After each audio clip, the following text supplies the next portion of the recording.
I didn't know my life could collapse without a single door being slammed. No screaming match, no plates shattered against the wall, no dramatic moment where someone stormed out and never came back. It happened quietly, while I was standing in the kitchen of a house I helped pay for, watching my boyfriend's parents drink the beer I bought, eat the food I cooked, and take money that should have been for our future. I was the one paying half of everything, half the mortgage, half the utilities, half the groceries, half the life. And yet somehow I was the one who ended up homeless. My name doesn't matter as much as what happened, but for clarity, I'm a woman in my early 30s.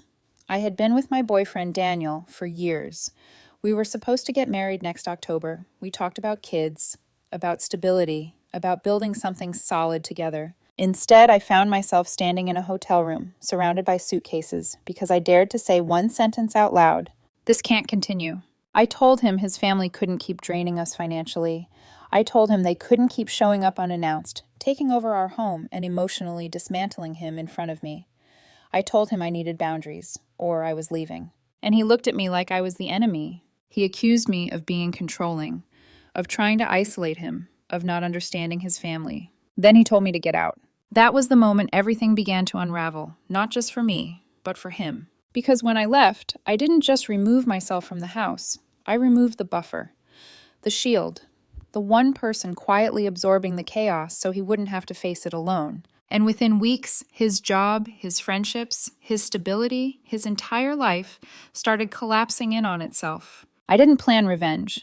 I didn't say, "I told you so." I didn't even stay to watch it happen. I just walked away. And sometimes walking away is the loudest thing you can do. This is the story of how loving someone too much almost destroyed me, and how choosing myself exposed a truth he'd spent his entire life running from. I'm 31, and I work as an engineer, the kind of job that trains you to look at systems, patterns, and weak points before everything fails. The irony is, I could troubleshoot a failing design in minutes, but I spent 18 months pretending I didn't see the cracks in my own home. When I met Daniel, he wasn't flashy. He didn't sweep into my life like some movie hero. He was calm, steady, the kind of man who listened more than he spoke.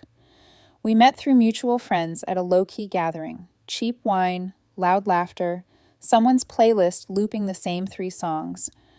I remember noticing how Daniel stood slightly apart from the crowd, smiling politely, like he was present but braced for something. Later, when we talked alone on the balcony, he admitted he didn't love big social scenes. "I get tired," he said, rubbing the back of his neck. "Too many people feels like too many expectations."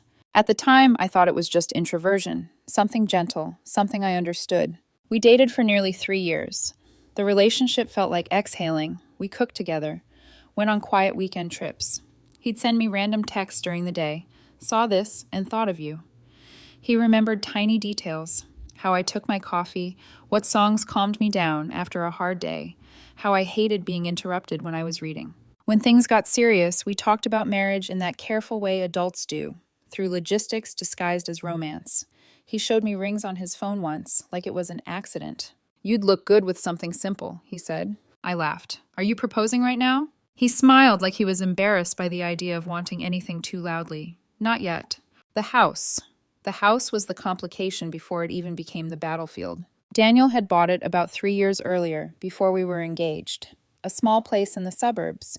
Not huge, not fancy, just the kind of home that should have felt safe. When I moved in, we agreed we'd split everything fairly. I'd contribute half of all shared costs. We weren't married yet, so we kept things practical. I didn't need my name on the deed to feel like it was ours. I just needed respect, partnership. At first, I didn't push too hard about his family because he didn't talk about them much. When he did, his voice always tightened a fraction, like the words scraped on the way out. His parents had been cruel. Not in a dramatic headline way, in the slow, corrosive way that makes you doubt your own reality. Daniel had an older sister, Monica, and a younger brother, Gary. They were the favorites, the golden children, the ones who got forgiven for everything. Daniel was the one blamed for anything that went wrong. He'd tell me stories in pieces, usually late at night when the house was dark and his guard was low. His mother screaming for hours because he spilled something. His father acting like Daniel didn't exist unless he needed someone to blame. Monica rolling her eyes while Daniel took the punishment. Gary laughing because it wasn't him. When Daniel was 19, they kicked him out. No warning, no help, just leave. He was in community college then, working part-time at a grocery store. He slept on friends' couches for months. Eventually, he scraped together enough for a tiny room in a shared apartment. And here's what I admired about him. He didn't crumble. He finished his degree, worked full-time, got hired at a firm, and climbed steadily. By the time I met him, he was doing well. Respectable income, responsible, disciplined. The kind of man who looked like he had built himself from the ground up. So when I learned he still answered his parents' calls twice a week, I didn't understand it. After everything, he still picked up. When they showed up unannounced, he still opened the door. When they asked for money, he still sent it. And whenever I tried to ask why, he'd say the same thing, like it was carved into his bones. I just need to be better. I didn't realize then that he wasn't talking about being a better son. He was talking about earning love from people who had never given it freely. And I was about to learn what it feels like to live inside someone else's unfinished trauma. At first, the warning signs didn't arrive like alarms. They slipped in quietly, small enough to excuse, easy enough to rationalize. The money came first. Daniel's parents started by asking for help, just this once. A utility bill, groceries, a shortfall they promised would be temporary. The amounts were small enough that I didn't argue. A couple $100s here and there didn't feel like a threat, especially when Daniel framed it as family helping family. Then the request became predictable. Every 2 weeks, like clockwork, always urgent, always emotional. Daniel never said no. He'd sit at the edge of the bed, phone pressed to his ear, shoulders hunched as his mother talked. I could hear her voice sometimes, sharp, demanding, disappointed even when she was asking for help. After the call, he'd send the money without comment. I tried to approach it gently. Have they looked into assistance programs? I asked once while we were making dinner. Could Monica or Gary help out? The air shifted immediately. You don't understand, Daniel said, not looking at me. It's complicated. That was the end of the conversation. Then came the visits. At first, once a month, then every other week, then almost every weekend. Sometimes they wouldn't even call. I'd come home from work and see unfamiliar cars in the driveway, his father's truck, Gary's beat-up sedan, and my stomach would drop before I even opened the door. His mother walked in like the house belonged to her. Straight to the kitchen, opening cabinets, commenting on brands. You waste money on this? She'd scoff, holding up something I'd bought. If you really cared about family, you'd be more responsible. His father went straight to the fridge, took whatever beer I'd bought, sat on the couch like it was his throne, drinking and watching TV for hours. Monica and Gary came too. Both grown adults who behaved like entitled teenagers. They left trash everywhere, took food home without asking. Monica rifled through the bathroom cabinets like she was shopping. Gary emptied our pantry like it was a convenience store. And Daniel? Daniel disappeared. Not physically, but emotionally. He stood in corners, hands clasped, eyes down. I watched his body language change when they entered the room. His shoulders tightened. His breathing got shallow. Once, I saw his hands shaking while his mother lectured him about something absurd, how he hadn't invited them to a work event she'd never been part of. He didn't defend himself, he didn't defend us. After they left, I'd be furious, scrubbing counters at midnight, picking up beer bottles, washing dishes we hadn't dirtied. He'd always say the same thing. I know it's hard. I just need you to be patient with them. 18 months. 18 months of patience. I tried setting boundaries. I asked them to call before coming over. I suggested meeting at restaurants. I asked, calmly, respectfully, that his father stop drinking my beer. Nothing changed, because Daniel never backed me up. One night, after an especially awful visit, I asked him the question that had been sitting in my chest for months. Why do you let them treat you like this? He didn't answer right away. Then he said it.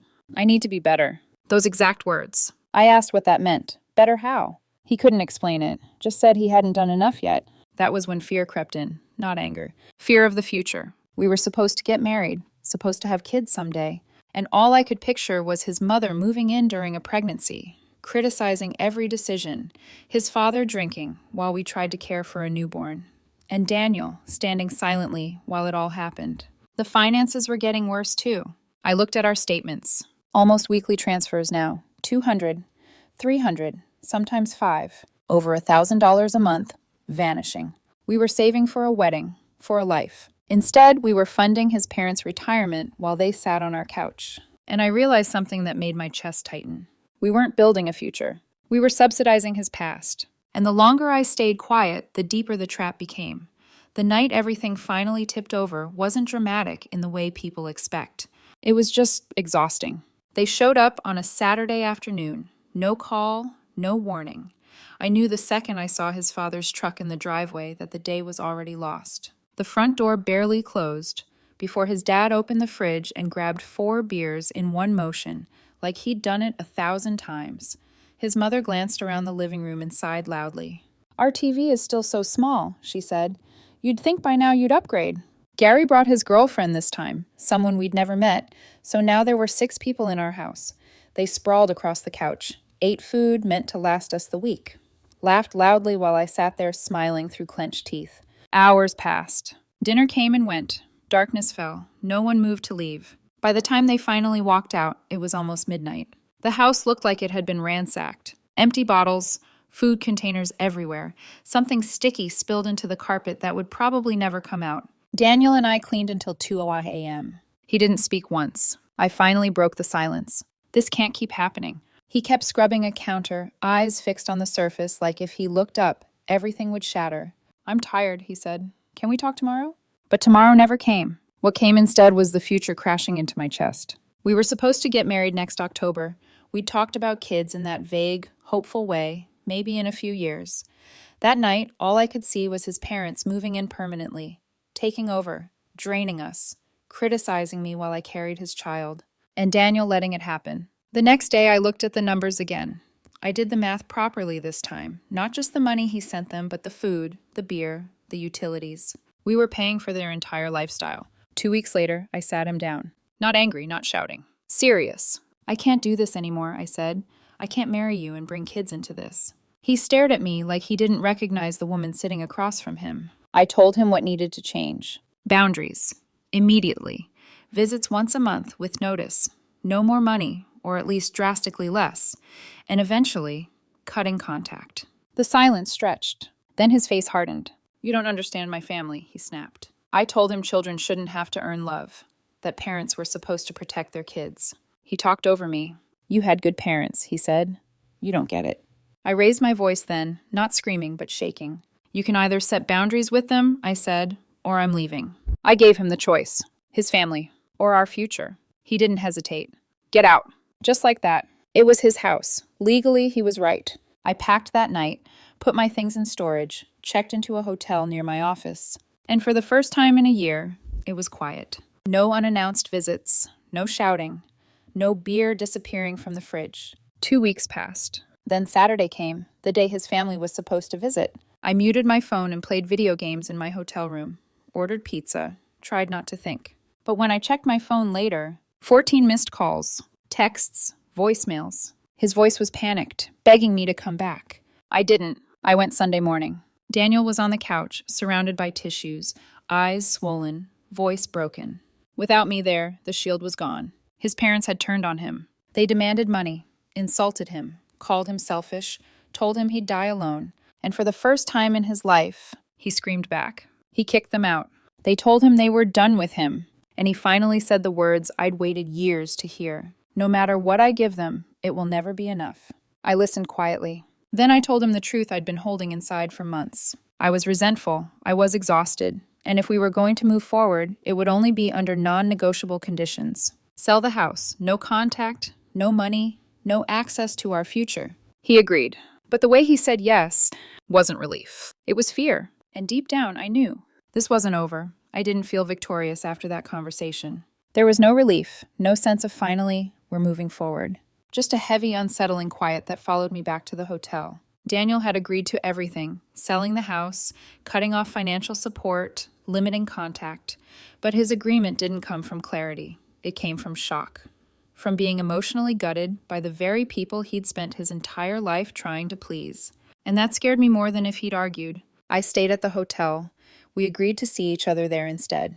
Neutral ground. Somewhere his family couldn't just appear and reclaim space they didn't deserve. The first few days were calm, too calm. He texted me things like, "I miss you. I'm thinking about what you said. I didn't realize how bad it was."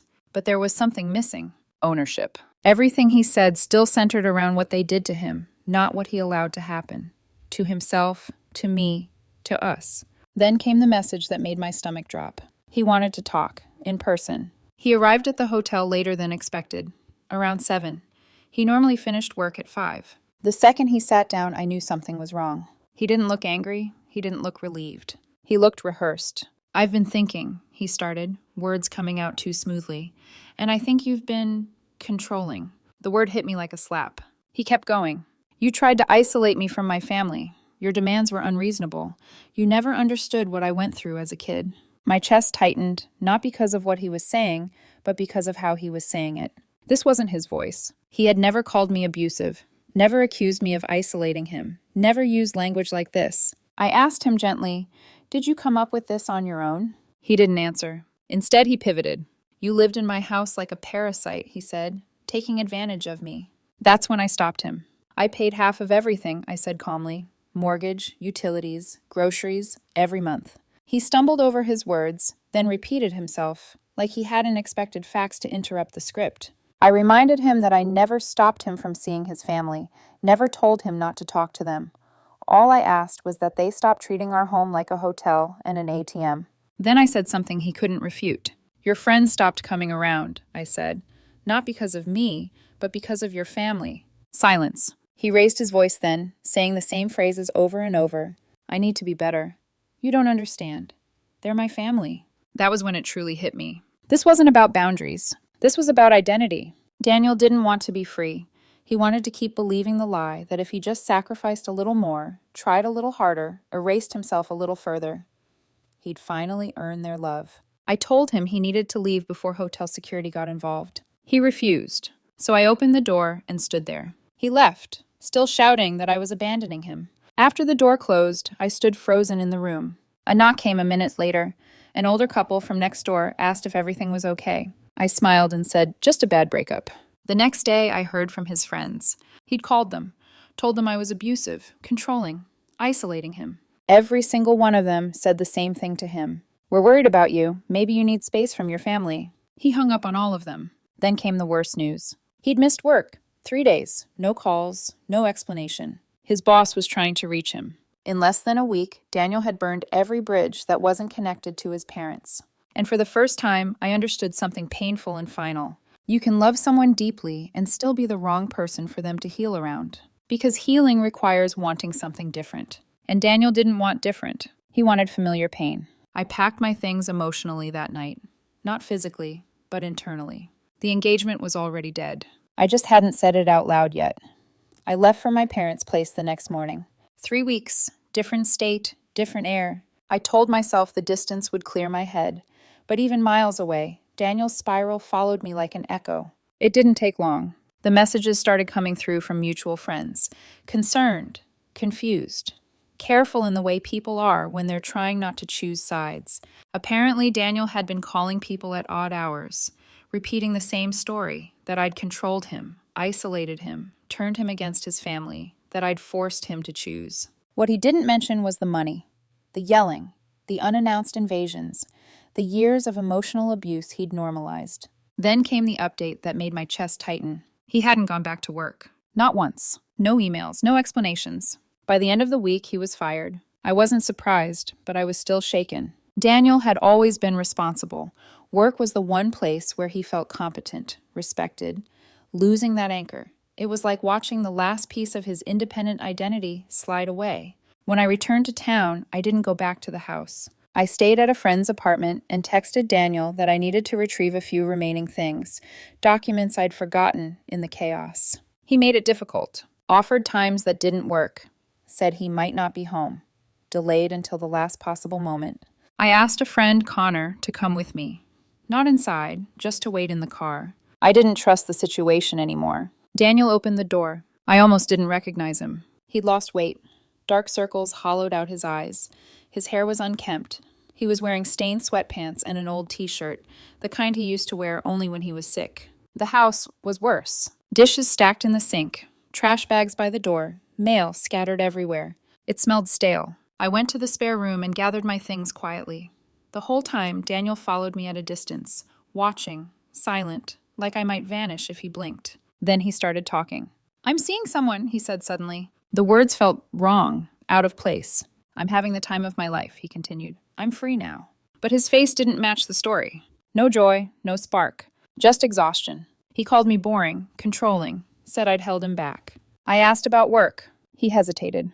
I'm taking time off, he said. I didn't push. At the door, I turned to him one last time. You've pushed away everyone who treated you like a human being, I said quietly. Now you have exactly what you wanted, just you and your family. He didn't respond. I left. That night, one of his friends called me. They were planning an intervention. They wanted me there. I said no. I was starting a new job in another city. I'd already signed a lease. I couldn't keep sacrificing my life to watch someone self-destruct. The next message confirmed what I'd already feared. Daniel had lost his job officially. His parents had moved into the house. Their cars were there constantly. They had what they wanted. He was isolated, unemployed, dependent. A week later, I was unpacking boxes in my new apartment when my phone rang. Daniel. Against my better judgment, I answered. The intervention had happened. It failed. He'd told them they were jealous, that his family cared about him, that everyone else was controlling. His father's truck was still outside. There were new scratches on the garage door, a cracked window. He sounded detached, not angry. Gone. When I hung up, I sat on the floor of my new apartment and let the silence wash over me. I thought about everything I'd tried. Setting boundaries, being patient, being supportive. Love hadn't saved him, and in that moment, I finally accepted something that hurt, but also freed me. I wasn't the villain in his story. I was just the person who refused to disappear completely. And that made me incompatible with the life he chose. The first week in my new city felt unreal, like I was living someone else's life. New apartment, new job, new routines. And yet, every quiet moment left space for the weight I'd been carrying for years to finally crash down on me. Nights were the worst. I'd lie in bed staring at the ceiling, replaying conversations, wondering where I'd gone wrong, wondering if I could have said something differently, softer, earlier, louder. I questioned everything. Maybe I pushed too hard. Maybe ultimatums were cruel. Maybe love was supposed to be endless patience. But then my body would remind me of the truth. The tension headaches that had disappeared, the knot in my stomach that no longer greeted me at the sound of a car pulling into a driveway, the absence of dread on Saturday afternoons. Peace isn't loud, but it's undeniable when you finally feel it. Still, grief doesn't disappear just because the chaos ends. I grieve the future I thought we were building, the wedding that would never happen, the version of Daniel I loved, the one who laughed quietly at my jokes and held my hand like it was something fragile and precious. I wasn't just mourning a relationship. I was mourning a belief that love and effort were enough to save someone. One evening, I got a message from a mutual friend. They'd driven past Daniel's house. His father's truck was there, 2 other cars they didn't recognize. The garage door was scratched. One of the windows cracked. "Do you think he's safe?" they asked. I didn't know how to answer. Physically? Probably. Mentally? The man they'd spoken to at the intervention wasn't the Daniel they knew. He was defensive, hollow, repeating phrases like armor. I sat alone in my apartment that night, surrounded by unpacked boxes, and felt something close to guilt, sharp and irrational. What if leaving made it worse? What if I was the last thing holding him together? Then I remembered the hotel room, the rehearsed accusations, the refusal to leave, the way he'd looked at me, not like a partner, but like an obstacle. I hadn't broken him. I'd simply stopped absorbing the damage meant for him. The realization didn't feel empowering at first. It felt devastating, because it meant there was nothing left I could do. No message that would reach him, no conversation that would wake him up, no sacrifice big enough to finally earn him the freedom he refused to take. I cried that night, not for him, but for myself. For the woman who had spent 18 months managing other people's emotions while neglecting her own. For the version of me who thought endurance was the same as love. The next morning, something shifted. I went for a run in a nearby park. The air was crisp, the trees unfamiliar. No one knew my history here. I sat in a coffee shop afterward and read for an hour, undisturbed. No phone buzzing, no anxiety creeping in. These small, ordinary moments felt revolutionary. They reminded me of something simple but powerful. I was allowed to have a life that didn't revolve around crisis. That night, I wrote down everything I'd learned, not as blame, but as truth. You cannot heal someone who clings to their wounds as proof of worth. You cannot outlove someone's trauma. And choosing yourself is not abandonment, it's survival. The darkness didn't vanish overnight, but for the first time in a long time, I could see where the light was coming from. The call came 3 days after I finally slept through the night. It was Rachel, one of the few people who still checked in on both of us. Her voice was careful, like she was stepping around something fragile. They did the intervention, she said quietly. It didn't go well. I already knew, but hearing it confirmed shifted something final inside me. She told me what happened at the coffee shop. How Daniel arrived late, looking thinner than ever. How he sat down already defensive. How they tried, gently at first, to tell him they were worried. He shut it down. Said they didn't understand. Said his family needed him. Said losing his job was actually a relief because it was toxic anyway. When someone asked how he planned to support himself, he said his parents were helping him figure things out. Rachel paused there. You know they've been taking money from him for over a year, she said, not giving. I closed my eyes. Then came the part that cemented my decision. Daniel accused them of being controlling, of being jealous, of trying to isolate him. Word for word. The same script. After 20 minutes, he walked out. No yelling, no tears. Just gone. That night, Rachel drove past the house. His father's truck was there. 2 unfamiliar cars. The house looked rougher, more worn. They've taken over, she said, completely. When the call ended, I sat in silence for a long time. This was the moment, the one people talk about like a dramatic turning point, a grand realization. But it wasn't loud. It was quiet acceptance. Daniel had chosen, not consciously, not maliciously, but consistently. He chose familiarity over healing, approval over autonomy. Suffering, he understood over change, he didn't. And I finally understood my role in the story. I wasn't meant to save him. I was meant to stop sacrificing myself trying. I texted Rachel one last time. Thank you for telling me. Please keep me updated if something major happens, but I can't be involved anymore. She understood. The next few days, I focused on logistics, forwarded my mail, canceled shared accounts, accepted that the wedding deposit was gone. It hurt, but it didn't devastate me the way I expected. Because emotionally, I'd already let go. That weekend, my coworkers invited me out for drinks. I almost said no. Old habits of emotional exhaustion die hard. But I went. I laughed. Genuinely. For the first time in months, I wasn't scanning my phone, bracing for a crisis. The following morning, I ran again. Sat in the sun with coffee and a book. Let time exist without tension. And something inside me clicked into place. This wasn't escape. This was alignment. I hadn't lost a relationship. I'd regained myself. Later that evening, I wrote an email to Daniel, not to send, but to release. I wrote everything I never said, that I loved him, that I believed in him, that I couldn't follow him into a life where self-erasure was mistaken for loyalty. Then I deleted it. Some truths don't need witnesses. They just need acknowledgement. That night I made a promise to myself. I would never again mistake chaos for connection. I would never again compete with someone's trauma for a place in their life. And I would never apologize for wanting peace. The power didn't come from watching his life fall apart. It came from choosing not to orbit it anymore. The consequences didn't arrive all at once. They unfolded quietly, like dominoes falling in a house I no longer lived in. I heard about Daniel in fragments, never directly from him, always through people who cared enough to check in on both of us. First, it was the job. Officially gone. No severance, no references, just silence from a career he'd spent years building. Then his friends. One by one, they stopped calling him, not out of cruelty, but exhaustion. Every conversation turned into the same circular argument. Anyone who questioned his parents was controlling. Anyone who worried about him was judging. Eventually, there was no one left to argue with, except his family. Rachel told me they'd essentially moved in full-time. His father's truck was there almost every day. His mother had started managing the house, moving things around, criticizing expenses, opening mail. Daniel's savings began to disappear. At first, it was framed as temporary help. Groceries, gas, repairs. Then came larger withdrawals. His parents convinced him the house needed upgrades. That selling it would be a mistake. That renting rooms would be smart. He listened, because he always had. By the time anyone noticed how bad it had become, Daniel was financially cornered, dependent in a way that mirrored his childhood. History repeating itself with different wallpaper. I didn't feel satisfaction hearing this. I felt a deep aching sadness, because I knew exactly how this story ended. Not with a dramatic collapse, but with a slow erasure. Rachel told me something else during one of our last conversations. Daniel had asked about me. Not in anger, not in blame. Just confusion. He didn't understand why I was able to leave. Why I didn't come back when he agreed, briefly, to change. Rachel said he asked, how did she just walk away? I didn't answer that question then, but I know the answer now. Because walking away wasn't sudden. It was cumulative. It was every night I cleaned up after adults who disrespected me. Every dollar drained from a future I was trying to build.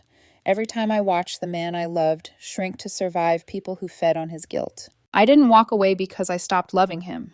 I walked away because I started loving myself. The last update I heard came months later. The house was in rough shape, repairs ignored, utilities occasionally late. His parents were still there, always there. Daniel had talked about finding work, but nothing stuck. Interviews fell through, motivation faded. Rachel said the person she'd known for years was gone, replaced by someone hollow, defensive, and tired. I don't think he knows who he is anymore, she said softly. I told her I was sorry. And I meant it. But I didn't offer help. I couldn't, because I'd finally learned the cost. My life, on the other hand, had grown quieter, in the best way. My job challenged me without draining me. My apartment felt safe. Weekends belonged to me again. No unexpected knocks, no arguments, no silent endurance. Just space. Sometimes, late at night, I thought about Daniel, not with longing, but with compassion. I hoped he'd wake up one day, that he'd see the pattern, that he'd choose differently. But hope no longer required my presence. His family lost their buffer. His friends lost their patience.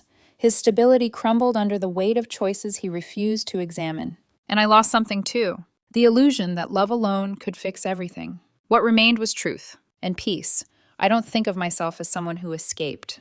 That word implies fear, panic, running. What I did was quieter than that. I chose not to disappear. Months later, my life doesn't look extraordinary from the outside. I work. I cook dinner for one.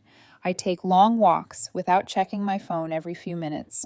I sleep deeply. I laugh more easily. And that's the point. For a long time, I believed love meant endurance. That staying, no matter how much it hurt, was proof of commitment.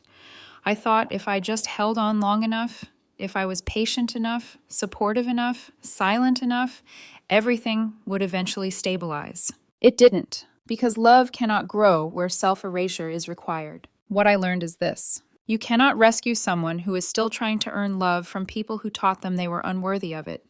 You cannot compete with trauma that feels like home. And you cannot build a future with someone who refuses to let go of a past that is actively destroying them. Walking away didn't make me cold. It made me honest. Honest about my limits. Honest about my needs. Honest about the kind of life I deserve. Daniel is still out there somewhere, still chasing a version of love that demands everything and gives nothing back. I hope one day he realizes that being better was never the requirement. But that realization has to be his. As for me, I'm no longer waiting for the next crisis. I'm building a life that doesn't need recovery time. If you're watching this and you see yourself in my story, if you're carrying someone else's pain while neglecting your own, hear this. Choosing peace is not selfish. Setting boundaries is not cruelty. And leaving is not failure when staying costs you your future. Sometimes the bravest thing you can do isn't holding on. It's letting go before you disappear completely.